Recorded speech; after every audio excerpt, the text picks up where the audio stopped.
tracks. This one? Yes. It didn't make that noise earlier because we were outside. It didn't make that noise earlier when we were on the train from the last stop to this one. We were only underground for like 2 seconds when we stopped. Like okay. This is what underground trains sound like. Okay. That's kind of terrifying. Like just like it makes that noise too. When it's getting ready to stop, yeah. It makes the rumbling noise like there's a volcano.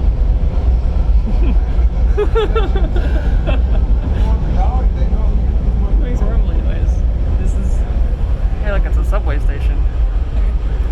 But for real, if I'm not freaking out, you have nothing to freak out about. Okay, I've never been on a subway before. It's weird. Doors opening on the right. Bader Ginsburg, who was far more than merely a Supreme Court justice, has died. She was only the second woman ever appointed to the court and was already a legend when she arrived in the fight for gender equality. She was 87 years old. She just would not stop. And she said, as long as I've got any life in me, I'm going to keep on fighting for the right causes. Ruth Bader Ginsburg was consistently one of the U.S. Supreme Court's moderate to liberal members. Because no man was ordered out of service because he had been the partner in the conception. We said that the government is impeding without cause a woman's choice whether to bear or not to bear a child, and that was her personal choice, and the interference with it was a violation of her liberty, her freedom to choose. Her friends, family, and colleagues honored RBG's life and legacy. A trailblazer to the very end, she will be the first woman and first Jewish person to lie in state at the Capitol this week. Say it from your heart in her memory. I will fight. Once more. I will fight. And one more time. I will fight. Do you guys feel comfortable with that from a health perspective? 100%, because I don't buy into the bullshit. You preach pseudoscience and safety. Does anyone care about preserving the liberty of the people who pay your salaries? They want to throw God's wonderful breathing system out the door. You literally cannot mandate somebody to wear a mask knowing that that mask is killing people. I'm an American patriot. See that flag? I would die for that flag. Woo! Democratic kids! That man harassed me for not wearing a mask. I have a breathing problem. Shouldn't be in the building without a mask either. I can do what I want. I'm free. They don't control us. We're Americans. Outlaws, motherfucker. You just told me be a good little slave. You're wearing your mask like all the rest of the slaves out there. You're telling me, a woman of color, and I'm a woman of color be a good too. little slave.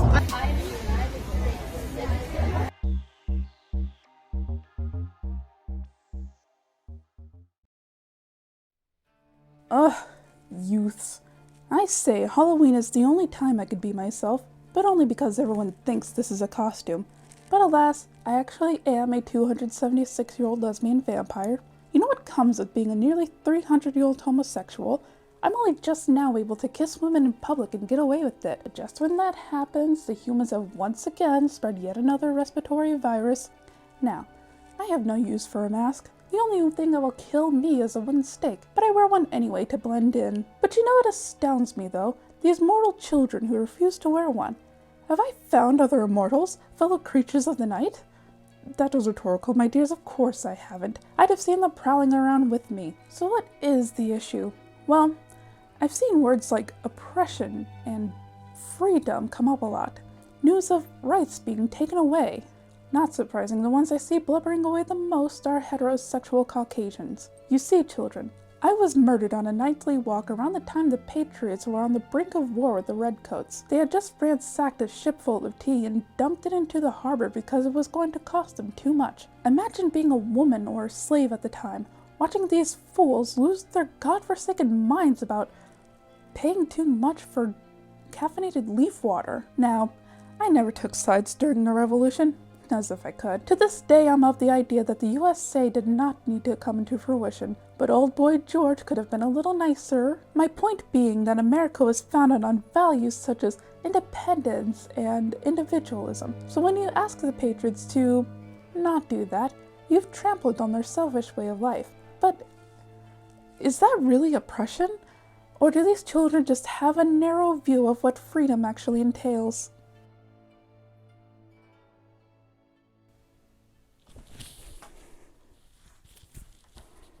Y'all did it. Y'all canceled Halloween. I say that as if I had any plans. Oh well, if you guys knew my girlfriend, I would have had plans. Instead, I'm going to talk about oppression, which, let's be real, it is a scary subject. The scary part being that those that scream the loudest about oppression have no idea what it's like to be oppressed. But I'm going to give them the benefit of the doubt and ask, why are they like this? What is it about public health and safety measures that feels oppressive to them? Let's start with history, because that's what I know, and the best videos are from people that know what they're talking about. And now, oppression in 2-minute intervals. Let's start with the blacks, shall we? From centuries 16 through 19, European slave traders picked up enslaved peoples from Western and Central Africa and brought them to the Americas. There they worked on crops such as coffee, sugar, cocoa, tobacco, and cotton. Although the trade ended in the 1800s, slavery in America did not. So they started breeding for new slaves. That's right, people were born into involuntary servitude by virtue of their skin color. But then in the 1860s, the POTUS was like, slavery is bullshit. But then southern slave owners were like, you're bullshit, it's good for the economy, you're taking my rights, secede. And they fought about it, and the slave bad side won, but not before the president got hammered in the ass, so he never saw the 13th Amendment get ratified. By the way, the 13th Amendment stuck in a clause saying except as a punishment for crime, and people were still racist, so much so that America was/is still segregated as shit, and African Americans were/are punished more often, sometimes for crimes they didn't commit. Some redneck just had to say Jacques and it was all over. But then in the 1950s and 60s, MLK Jr., Rosa Parks, Stokely Carmichael, and Malcolm X were like, segregation is bullshit, but then the cops were like, you're bullshit, so bullshit that we're gonna spray y'all with a hose. But then the president was like, actually I agree, segregation is bullshit. But he got hammered in the ass, so he never got to sign the Civil Rights Act. Luckily, his replacement was also like, I too think segregation is bullshit, I'm gonna sign the Civil Rights Act here, here, here, and initial here. But then some racist was like, nah, anti-segregation is bullshit, and hammered MLK in the ass. He got in trouble though, but that didn't end racism, it just made it sneaky. Like planting drugs sneaky, like accusing black women of being welfare queens sneaky, like police brutality before everyone got their own recording devices sneaky. When will it end? It won't. Systemic oppression is still a thing, but let's talk about women.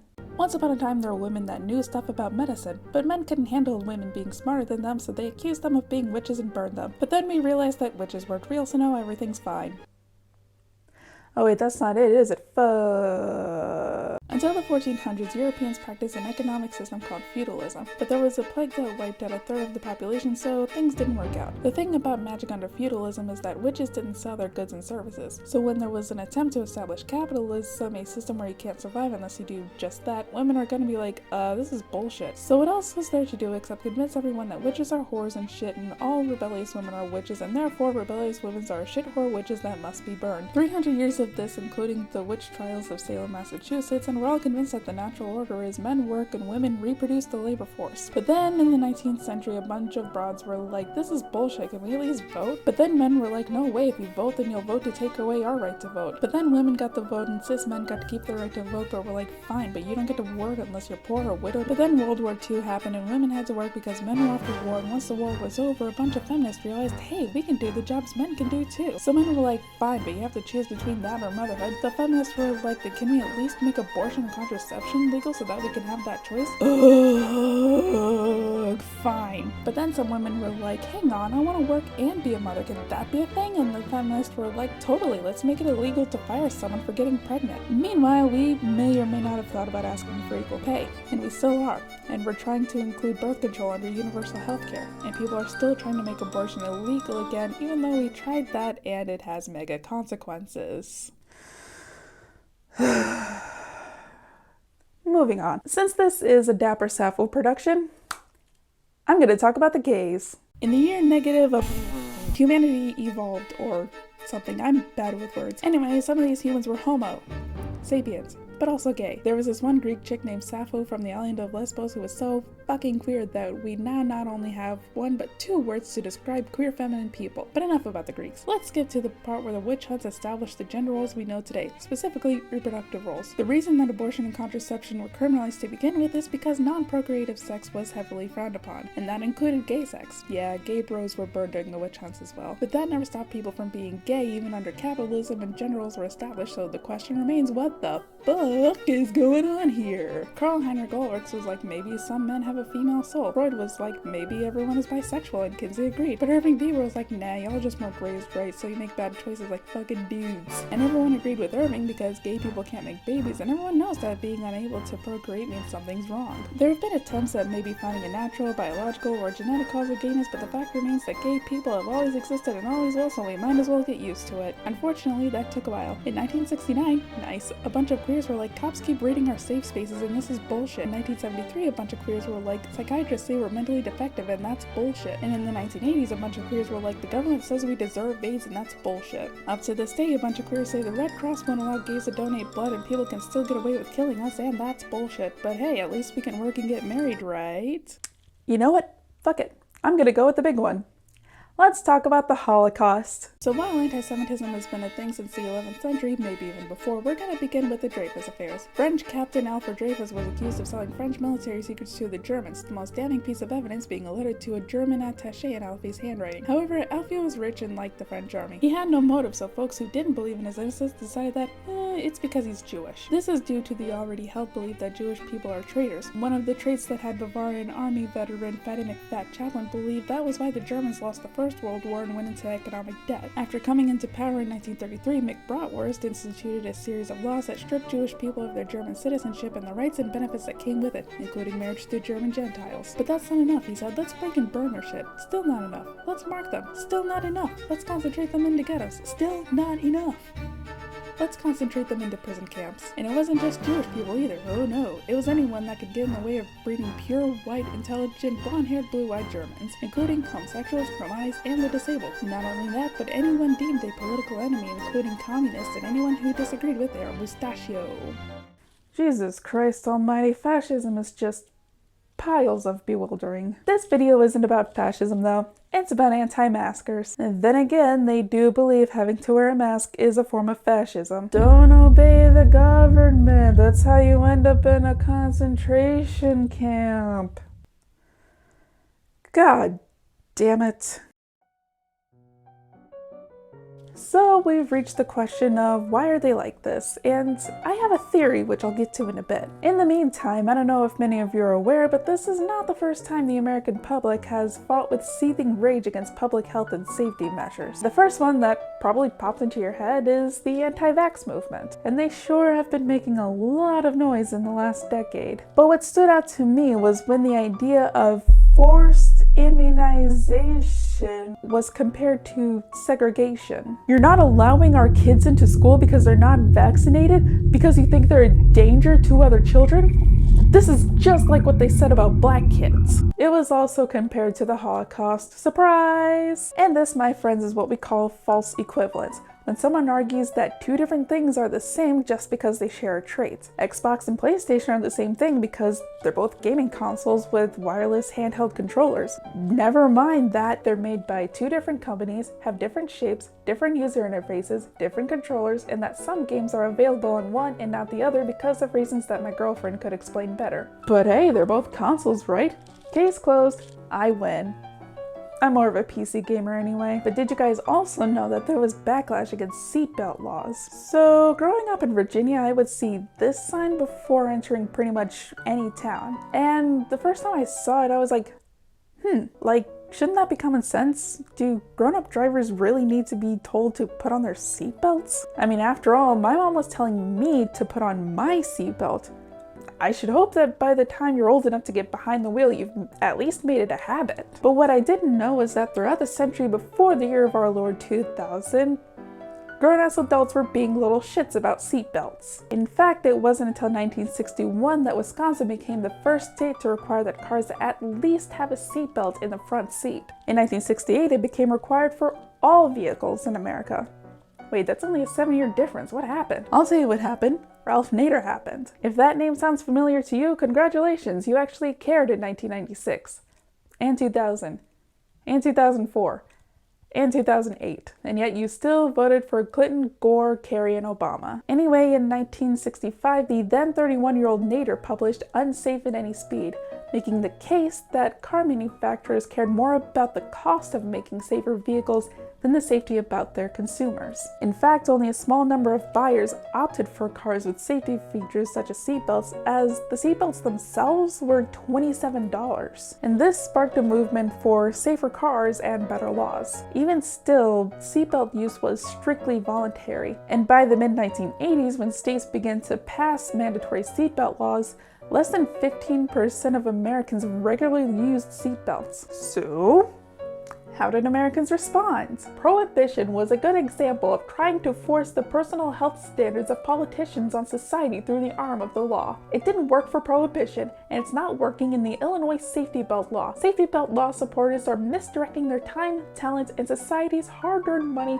much of it in taxes, in the wrong direction. This person went on to imply that if you want to prevent motor vehicle death, we should just teach people to fucking drive. Driver's ed is a thing, and has been a thing since the 1930s, genius. Am I lecturing someone from 1987 about the history of motor vehicle safety? As if I have anything better to do. I wanted to go to a Halloween party, goddammit. This absolute walnut wasn't the only one, though. Some Americans even argue that seatbelts made accidents even more dangerous, because it's better to get thrown out of the vehicle, away from the wreckage, than it is to stay in it. I don't have a license. I've never had a license. And even I know that's bullshit. The most mild argument I heard was that they were ineffective, inconvenient, and uncomfortable. Sound familiar? As Mr. Ralphie put it, the same people who don't want to do social distancing or face masks get in the car and put on their seatbelt. Nice irony, huh? Nader asserts that people like that just have an ornery personality, and yeah, that might be true in some cases. I saw this video by Rachel Oates in which she talked about what happened when she joined an anti-mask group on Facebook. Now, Rachel is a UK-based YouTuber, and therefore the group she joined is UK-based, but what I saw was a group of people that are genuinely afraid of anything new. And neophobia has no borders. And when you couple neophobia with minimizing or even denialism about the pandemic, you get catastrophizing. Catastrophizing is a cognitive distortion which prompts people to jump to the worst possible conclusion after a minor setback. An often go-to example is, oh no, I'm gonna be late for work. If I'm late for work, I'll get fired. If I get fired, I'll never be employed again. If I'm never employed again, I'll lose my house.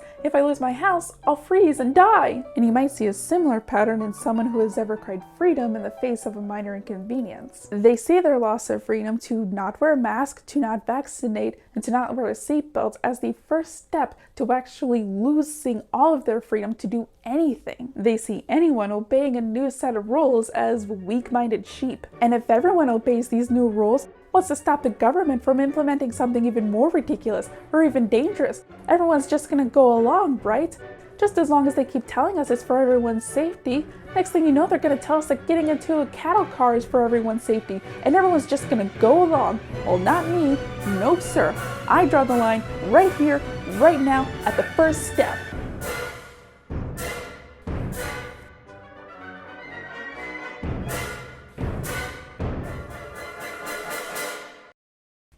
Take that, big government Democrats.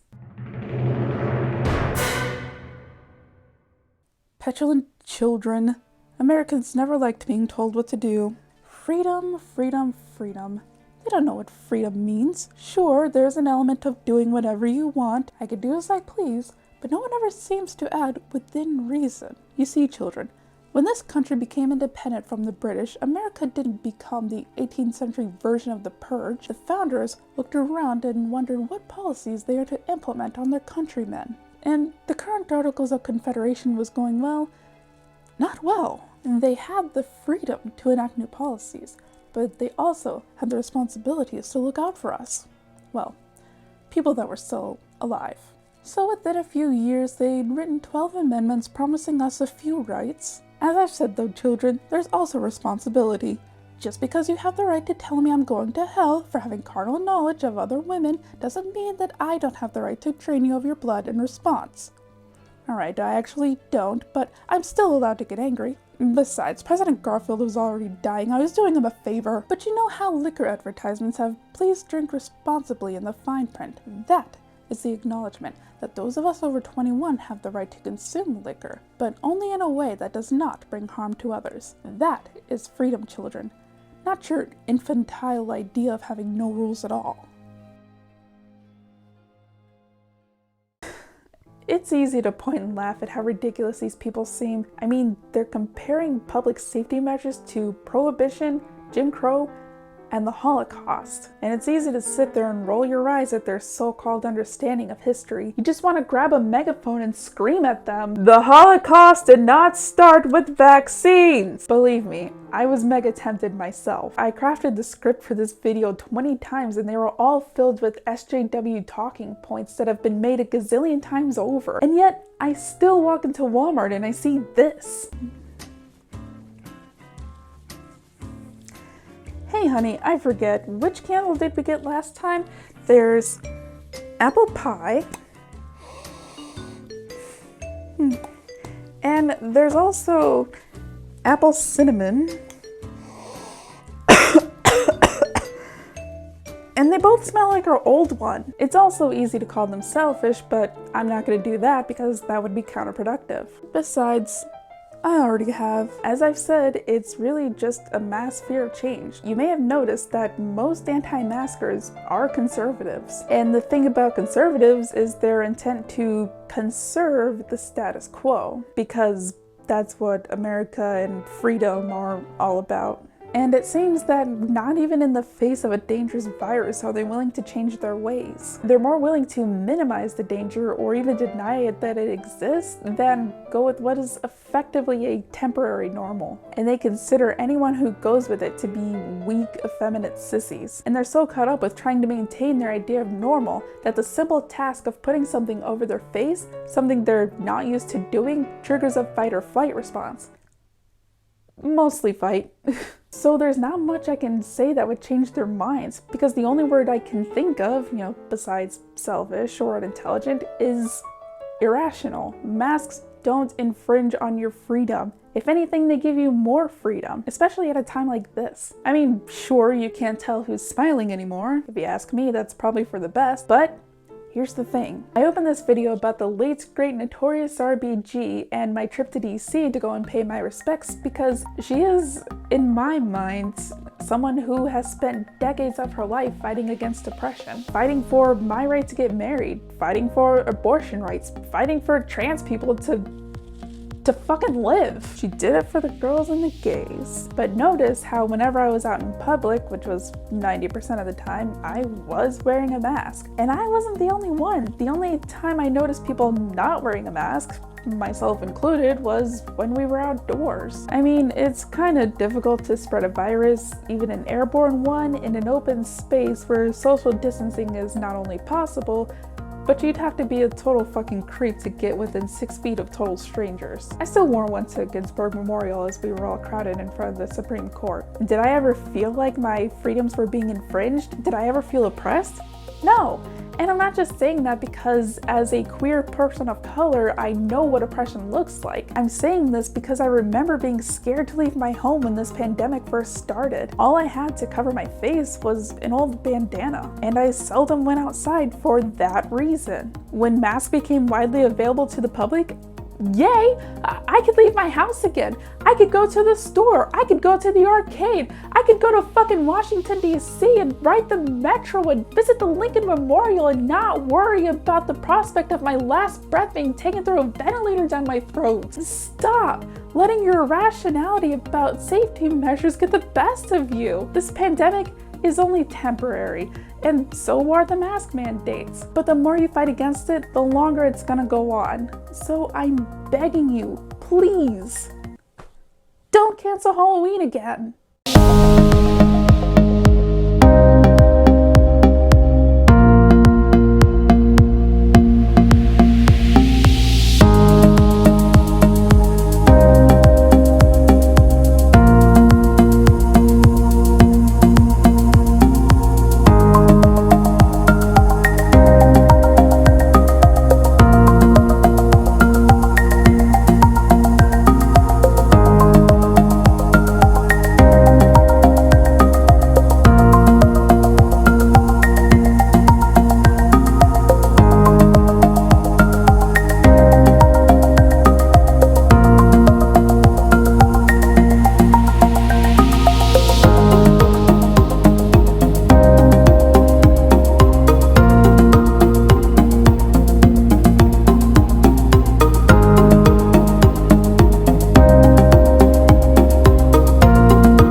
Okay, you're good.